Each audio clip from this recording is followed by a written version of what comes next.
ఏలూరు జిల్లా ద్వారకా తిరుమల చిన్న వెంకన్న ఆలయంలో నకిలీ టికెట్ల వ్యవహారం కలకలం రేపింది. టికెట్ కౌంటర్లో 200 రూపాయల నకిలీ టికెట్లను అవుట్ సోర్సింగ్ ఉద్యోగి ఐఎస్ రాజు వినియోగించినట్లు టికెట్ స్కానర్ సీసీ కెమెరాలో బయటపడింది. క్యూ లైన్ వద్ద టికెట్లు స్కాన్ అవ్వడం లేదు అని అధికారులకు ఐఎస్ రాజు చెప్పడంతో అనుమానం వచ్చిన అధికారులు సీసీ ఫుటేజ్లను పరిశీలించగా వ్యవహారం వెలుగులోకి వచ్చింది. దేవస్థానం ఉపయోగించిన సాఫ్ట్వేర్తో నకిలీ టికెట్లు తయారు చేసినట్లు అధికారులు గుర్తించారు. ఈ ఘటనపై ఈవో భద్రాజీ పోలీసులకు ఫిర్యాదు చేసి అవుట్ సోర్సింగ్ ఉద్యోగి రాజును విధుల నుంచి తొలగించారు.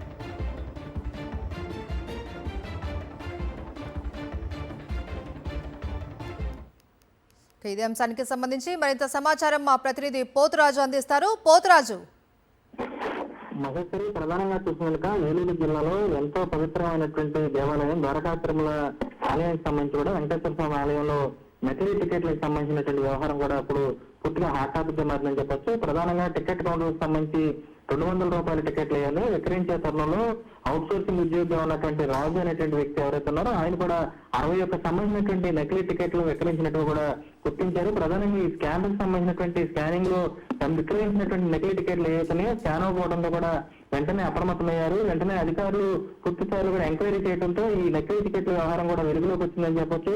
ఉన్నటువంటి అధికార యంత్రాంగం కూడా విచారణ చేపట్టగా పూర్తి స్థాయిలో సీసీటీవీ ఫుటేజ్లు కానీ అన్ని పరిశీలించగా అతనికి సంబంధించినటువంటి ఏదైతే నకిలీ టికెట్లు ఉన్నాయో చేస్తున్నటువంటి సాఫ్ట్వేర్ ఏదైతే దేవస్థానానికి సంబంధించినటువంటి సాఫ్ట్వేర్ కి సమాంతరంగా పూర్తి స్థాయిలో ఆయన కూడా ఒక సాఫ్ట్వేర్ సంబంధించినటువంటి ఏదిచ్చినట్టు పిఎస్ఓ 3 సంబంధించినటువంటి రావాల్సిన కోడ్ బదులుగా పిఎస్ఓ S1 రావడంతో కూడా అక్కడ ఉన్నటువంటి అధికారులు కూడా అప్రమత్తమై గుర్తించారు. ఈ ఘటనకు సంబంధించినటువంటి ఈదు ఆలయం ఎవరైతే ఉన్నారో భద్రాజీ కూడా స్థానిక పోలీస్ స్టేషన్ లో ఫిర్యాదు చేయడం కూడా జరిగింది.